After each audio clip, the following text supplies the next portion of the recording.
Gloire à Dieu, tendre Père Céleste, c'est encore une très grande grâce que tu nous accordes d'être en vie en ce jour et nous t'en sommes infiniment reconnaissants. Merci pour ce moment de partage autour de ta parole. Merci d'éloigner la confusion, la distraction, la lourdeur. Que toute la gloire te soit rendue à toi seul au nom de Jésus-Christ. Amen. Bien-aimés, soyons tous abondamment bénis. Nous prenons la parole de Dieu dans l'évangile de Luc. Luc, chapitre 5, et nous allons lire du verset 1 jusqu'au verset 11. Je suis dans la version de français courant. Un jour, Jésus se tenait au bord du lac de Génézareth, et la foule se pressait autour de lui pour écouter la parole de Dieu. Il vit 2 barques près de la rive. Les pêcheurs en étaient descendus et lavaient leurs filets. Jésus monta dans l'une des barques qui appartenait à Simon et pria celui-ci de s'éloigner un peu du bord. Jésus s'assit dans la barque et se mit à donner son enseignement à la foule.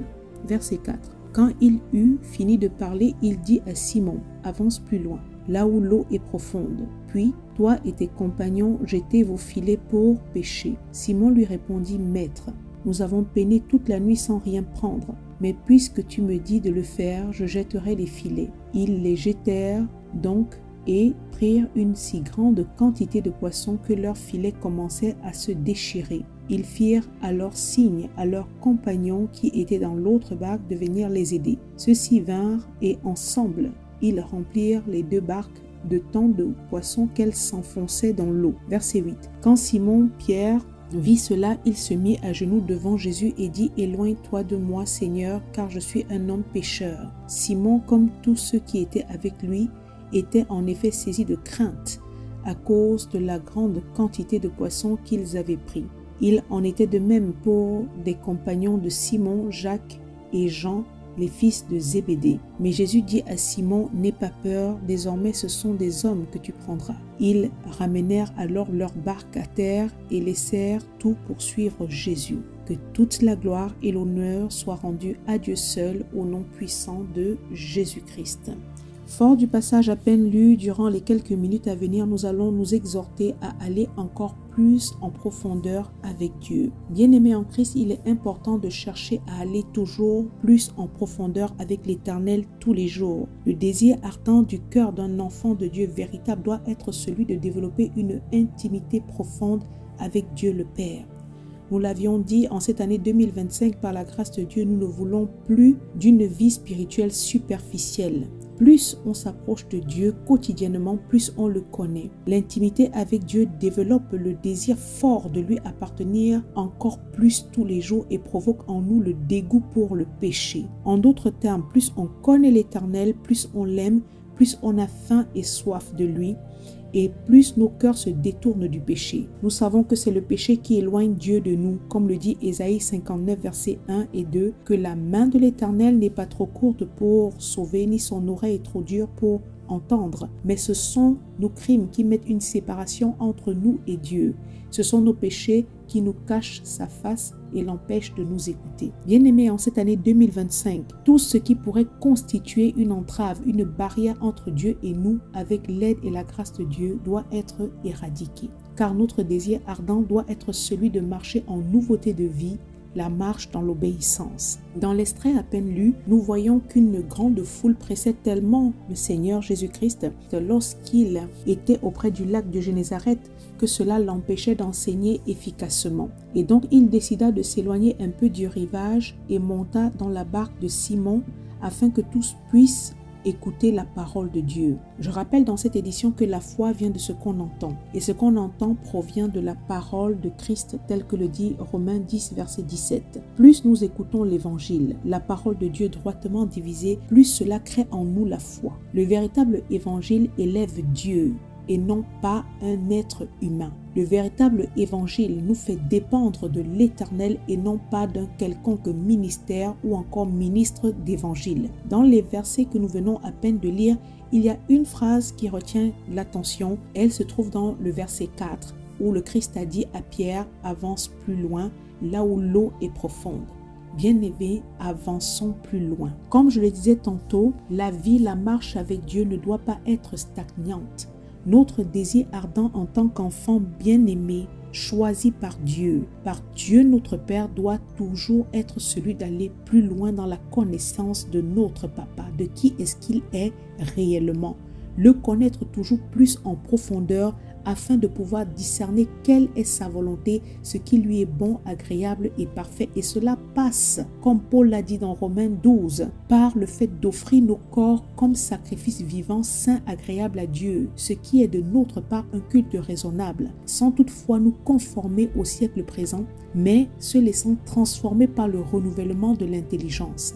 Dans les versets à peine lus, Jésus-Christ, avant tout, a observé quelques étapes que nous lisons dans le verset 3. Il est monté dans la barque de Pierre. Ensuite, il a prié Pierre de s'éloigner un peu du bord. Il s'est assis et a commencé à enseigner. Et enfin, il lui a dit, avance plus loin, là où l'eau est profonde. Puis, avec tes compagnons, jetez vos filets pour pêcher. Le miracle dans la vie d'un croyant est soutenu par l'écoute de la parole de Dieu suivie de l'obéissance. La parole demande de ne pas seulement se borner à écouter la parole, mais de la mettre en pratique.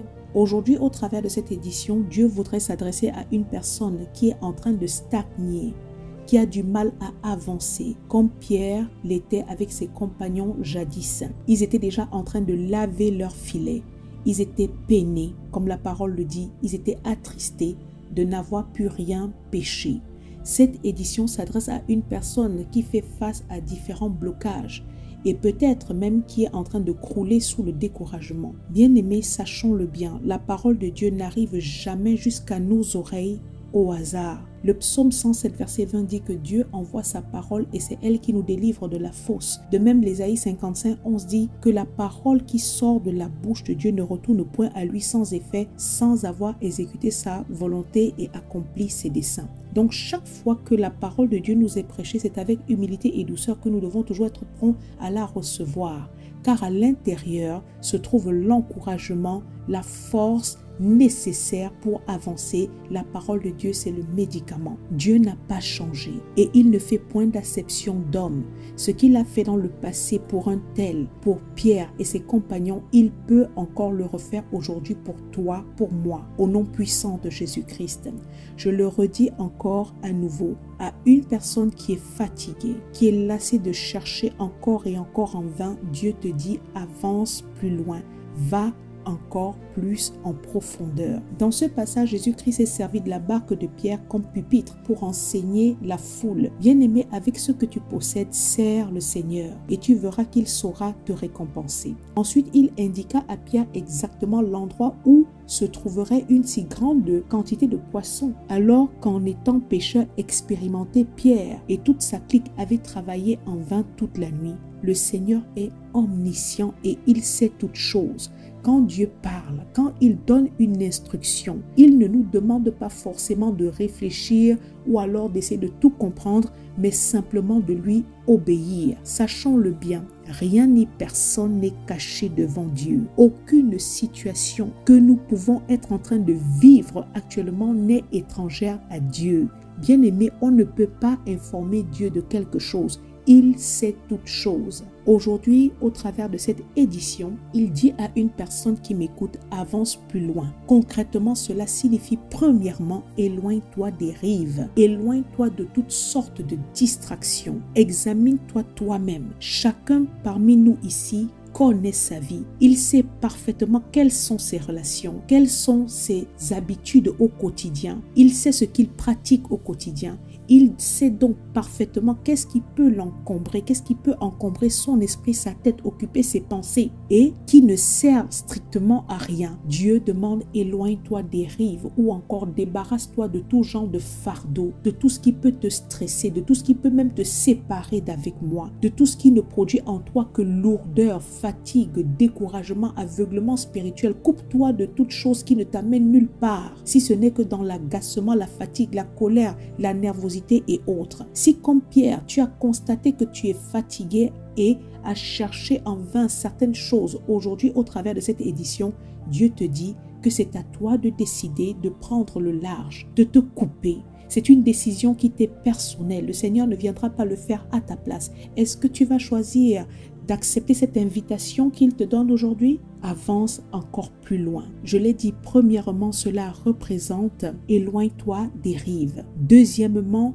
cela représente sois obéissant. Et c'est ce que Pierre fit. En tant que pécheur expérimenté, je le redis, après avoir écouté la prédication de Jésus-Christ, lui, le pécheur, n'a fait aucune réflexion à Jésus qui, lui, était charpentier, mais a décidé de lui obéir. Parfois, face à certaines situations que nous endurons, Dieu ne nous demande pas de tout comprendre, comme je l'ai dit tout à l'heure, et il peut même nous demander de faire certaines choses, de poser certaines actions qui ne cadrent pas avec la logique humaine. Pour nous, les choses que Dieu peut nous demander de faire quand on y réfléchit n'ont aucun sens.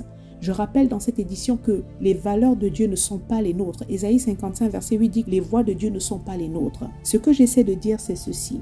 Dans ce que nous recevons comme instruction de la part de Dieu, parfois de manière précise, voire même de manière pressante, il arrive quelquefois que nous ne comprenions rien à ce que Dieu nous demande de faire. Et Dieu ne veut pas forcément que quand il nous parle sur le coup, nous comprenions toutes choses, mais il nous demande une seule chose, obéissance. Rappelons-nous que Dieu est le seul sage, tel que le déclare Romains 16, verset 27. 1 Corinthiens 1, verset 25 dit « Car la folie de Dieu est plus sage que les hommes et la faiblesse de Dieu est plus forte que les hommes. » Dieu est l'unique véritable seul sage. Et lorsqu'il nous donne une instruction, il sait parfaitement pourquoi est-ce qu'il le dit. L'être humain est limité, mais Dieu non. Bien-aimés, faisons confiance à l'Éternel des armées et décidons de lui être obéissants. Pierre était déjà en train de laver ses filets de pêche. Pour lui, tout était fini. Mais comme 1 Samuel 15, verset 22 le dit, l'obéissance vaut mieux que le sacrifice. C'est avec humilité que lui, le pécheur expérimenté, accepta les conseils de la part d'un charpentier. Et il lui a même dit, sur ta parole, moi qui ai cherché le poisson toute la nuit, je n'ai rien trouvé, mais sur ta parole, je jetterai le filet. Et nous avons vu le résultat, fut une prise abondante. Bien-aimé, ne pense pas que Dieu t'a abandonné dans ce que tu es en train de traverser comme épreuve. Dans chaque défi que nous traversons, rappelons-nous de la fidélité de Dieu. Dieu est toujours avec nous et il n'abandonne jamais ses enfants. Rappelons-nous toujours Shadrach, Meshach, Abed-Nego dans la fournaise ardente. N'y avait-il pas la quatrième personne avec eux? Ou encore Daniel dans la fosse aux lions, qui a fermé la gueule des lions affamés? Que dit l'Ésaïe 43 verset 2? Si tu traverses les eaux, je serai avec toi.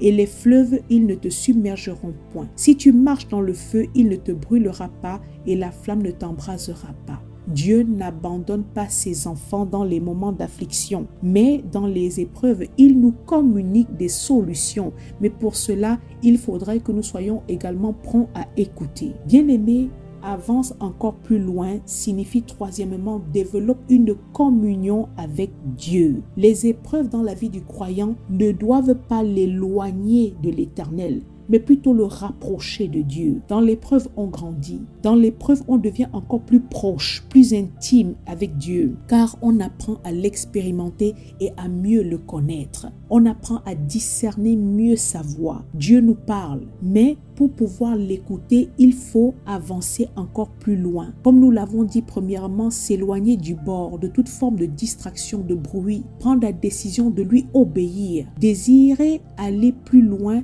là où l'eau est profonde. En d'autres termes, aller plus en profondeur avec Dieu, développant, multipliant des moments d'intimité. On passe du temps dans la parole de Dieu, dans la louange, dans l'adoration, dans la prière, dans toutes ces choses qui nous rapprochent du cœur de Dieu. Seul à seul avec l'Éternel, on le découvre. Et c'est comme ça qu'au fur et à mesure, il remplit nos cœurs de son amour, de sa joie, de sa paix, de son réconfort, de sa consolation. Bien-aimé, il y a des trésors inédits qui se trouvent dans la communion personnelle avec Dieu. On ressent sa force parce qu'on va le chercher encore plus en profondeur et Dieu se laisse trouver par ceux qui le cherchent, si ceux qui le cherchent de tout leur cœur. Parfois, dans la souffrance, l'adversaire ou même notre propre chair peut nous faire croire que nous avons échoué, que tout est terminé, que désormais on a tout perdu. Mais regardant à cette expérience que vécut Pierre et ses compagnons, eux qui avaient travaillé toute la nuit, qui s'étaient fatigués, peinés toute la nuit en vain, parce qu'il a mis sa barque à disposition du Seigneur, parce qu'il a écouté la parole qui lui avait été prêchée, parce qu'il a décidé d'obéir, Dieu a transformé cet échec en multiplication. Dans les moments seul à seul avec Dieu, il nous communique des instructions claires. Bien-aimés, est-ce que nous voulons lui obéir?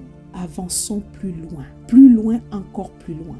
Et avancer plus loin signifie quatrièmement vivre l'œuvre miraculeuse du Seigneur. Relisons le verset 6, il est dit: ils les jetèrent donc et prirent une si grande quantité de poissons que leurs filets commençaient à se déchirer. Bien-aimés, quand on obéit à Dieu, le miracle s'opère. Tous ces poissons étaient la démonstration de la puissance de Dieu. En cette année 2025, désirons marcher dans l'obéissance aux instructions de Dieu, faisant taire toute voix humaine ou encore charnelle. 2 Corinthiens chapitre 10 verset 5 dit de renverser les raisonnements et toute hauteur qui s'élève contre la connaissance de Dieu et amener toute pensée captive à l'obéissance de Christ. Bien-aimé, tout ce qui ne cadre pas avec la volonté de Dieu doit, par la grâce de Dieu, être éradiqué. Ne donnons plus aucune place dans nos vies au compromis. Laissons le Seigneur diriger nos vies si nous voulons voir sa gloire. Prenons plaisir à écouter sa voix, à lui obéir à ses instructions et nous verrons qu'il agira. À notre niveau, faisons notre part et Dieu fera